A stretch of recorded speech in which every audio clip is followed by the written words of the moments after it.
అధోపస్పృశ్య సలిలం సందధే తత్సమాహితః అజానన్ అపి సంహారం ప్రాణకృత్య ఉపస్థితే.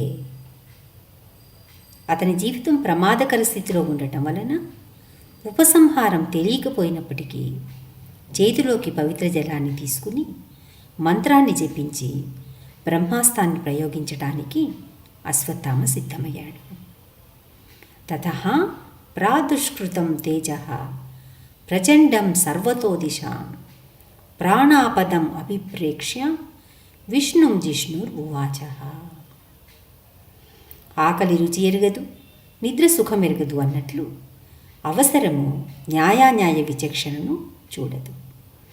అశ్వత్థామ బ్రహ్మాస్త్రాన్ని ప్రయోగించటం మాత్రమే నేర్చుకున్నాడు. సాధారణంగా ఎప్పుడో కానీ దీనిని ఉపయోగించరు. ఇప్పుడు న్యూక్లియర్ బాంబును కూడా ఏవో చిన్న చిన్న యుద్ధాల్లో ప్రయోగించరు. ఎంతో అత్యవసర పరిస్థితుల్లో మాత్రమే వాటి జోలికి వెళ్తారు. ప్రాణకృత్య ఉపస్థితే. అర్జునుడు తరుముకుని వస్తున్నాడు. తప్పించుకునే మార్గం కనపడలేదు. ఎలాగైనా చావు తప్పదు కనుక చివరి ప్రయత్నంగా బ్రహ్మాస్త్రాన్ని ప్రయోగించదలుచుకున్నాడు. దాంతో వైరుపక్షంలోని అందరూ చంపబడతారు. కాకపోతే అతనికి తెలిసింది సగం విద్యే. ఏ ఆయుధమైనా ప్రయోగించటము ఉపసంహరించటము రెండూ తెలిసి ఉండాలి. కానీ ఉపసంహారం తెలియకపోయినప్పటికీ అతోపస్పృశ్య సలిలం, బాణం ప్రయోగించటానికి ముందు నీటిని తాకి మంత్రోచ్చారణ చేయాలి. మంత్రం అంటే ఆషామాషి కాదు. మంత్రానికి ఎంతో శక్తి ఉంటుంది. మనం కూడా ఎప్పుడైనా అశుచిగా ఉన్నప్పుడు అపవిత్రః పవిత్రో వా సర్వావస్థాం గతోపి వా యత్ స్మరేత్ పుండరీకాక్షం బాహ్య అభ్యంత శుచి అని చెప్పుకుంటాం. అది కేవలం ఏదో ఒక వైదిక విధానంలాగా కాదు. మంత్రాన్ని స్పష్టంగా సరైన పద్ధతిలో చెప్పినప్పుడు దాని ఫలితం కూడా సవ్యంగా ఉంటుంది. మనము చేసే జపానికి హరిదాస ఠాకూర్ చేసే జపానికి ఎంతో వ్యత్యాసం ఉంటుంది. అతడు మంచి యవ్వనంలో ఉన్నప్పుడు ఒకరోజు రాత్రిపూట అందమైన ఒక వేశ్య అతని పొందుకోరి వస్తుంది. హరిదాస్ ఆమెను తిరస్కరించలేదు, కసిరి కొట్టలేదు. మంచిది, అలాగే చేయొచ్చు, కాసేపు అలా కూర్చో, ఈ రోజుకు నేను చేయవలసిన జపం ఇంకా పూర్తి కాలేదు అన్నాడు. సామాన్యమైన వ్యక్తి ఎవరైనా అలా ఉండగలరా, అనగలరా? హరే కృష్ణ మంత్ర జపానికి ఉన్న పవర్ది. చైతన్య మహాప్రభువు ఇహా అయితే సర్వసిద్ధి హైవే తుమారా అని అన్నారు.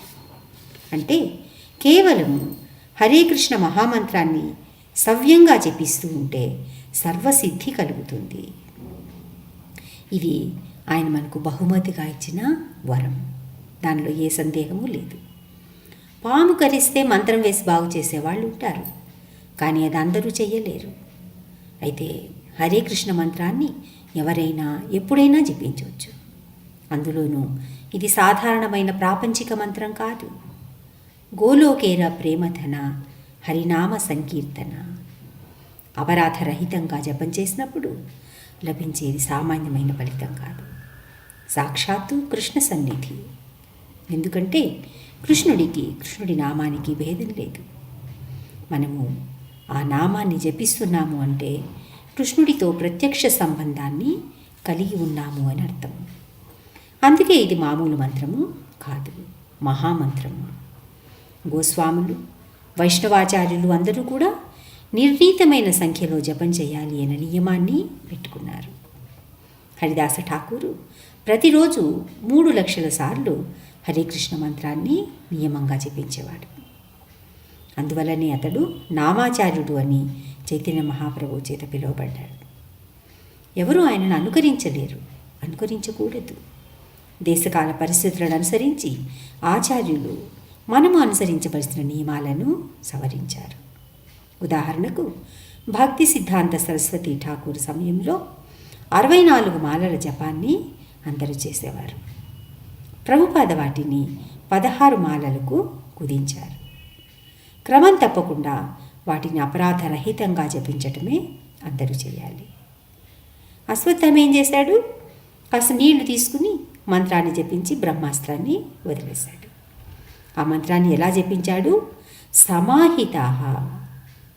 సమాహిత అంటే పూర్తిగా లీనమైనట్లు, అంటే కంప్లీట్లీ ఇన్ ట్రాన్స్ అంటాం కదా, ఏదో పిల్ల చేష్టల్లాగా తీసుకోవటం కాదు. సరైన పద్ధతిలో మంత్రాన్ని సవ్యంగా ఉచ్చరిస్తే వెంటనే ఫలితం లభిస్తుంది. ఇంక వేచి చూడాల్సిన అవసరము ఉండదన్నమాట. ఈ జీవితాన్ని ఇప్పుడే ఇలాగే సఫలం చేసుకోవాలి అంటే హరే కృష్ణ మంత్రాన్ని ఆ విధంగా అపరాధరహితంగా ఉచ్చరించాలి. అలా కాలేని వాళ్ళు, అంటే ఏ కారణం చేతనైనా ఈ మార్గం నుంచి పతనమైతే అప్పుడు కూడా విచారించాల్సిన పని లేదు.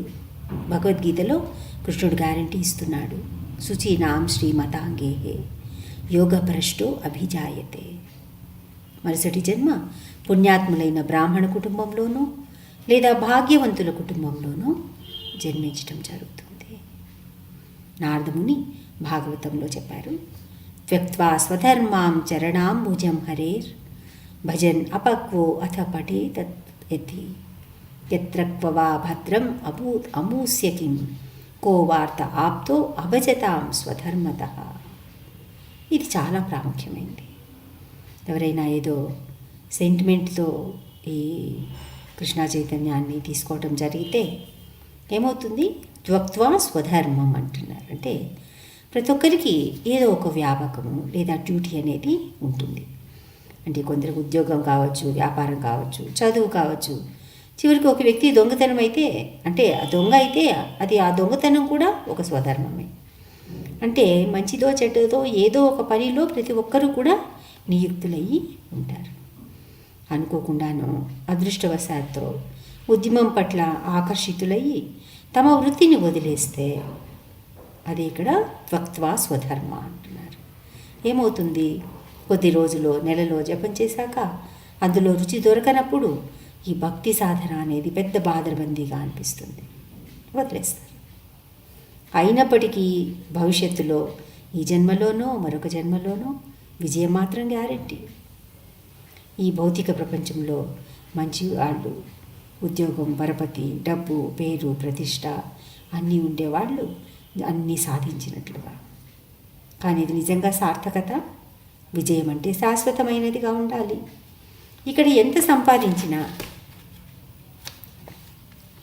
ఈ దేహం ఉన్నంతవరకే. అశాశ్వతమైన ఈ జీవితం ఎప్పుడు పుట్టుక్కుమని అంతమవుతుందో తెలియదు. ఏ క్షణమో ఎవరిది కాదు. మరుక్షణంలో ఏం జరుగుతుందో. అప్పుడు నేను, నాది అని సంపాదించినది ఏది కాపాడదు, మనతో పాటు రాదు కూడా. మరి అటువంటి దేనిని చూసుకుని ఇంత గర్వం, ఇంత అహంకారం? అదే కొన్ని రోజుల్లో, గంటలో, క్షణాల్లో కృష్ణ అనుకుంటే అది ఇక సోల్ ప్రాపర్టీ, మనతో పాటే వస్తుంది. ఈ శ్లోకంలో మంత్ర ప్రభావం ఎలా పనిచేస్తుందో వివరించారు. ప్రాపంచికమైనది అయినప్పటికీ బ్రహ్మాస్త్రము అత్యంత శక్తివంతమైంది. దానిని ఒక మంత్రం నియంత్రిస్తూ ఉంది. అటువంటిది ఆధ్యాత్మిక మహామంత్రమైన హరే కృష్ణ మంత్రం జపించటం అంటే అది ఇంకా ఎంత గొప్పదో అందరూ ఆలోచించాలి. హరే కృష్ణ.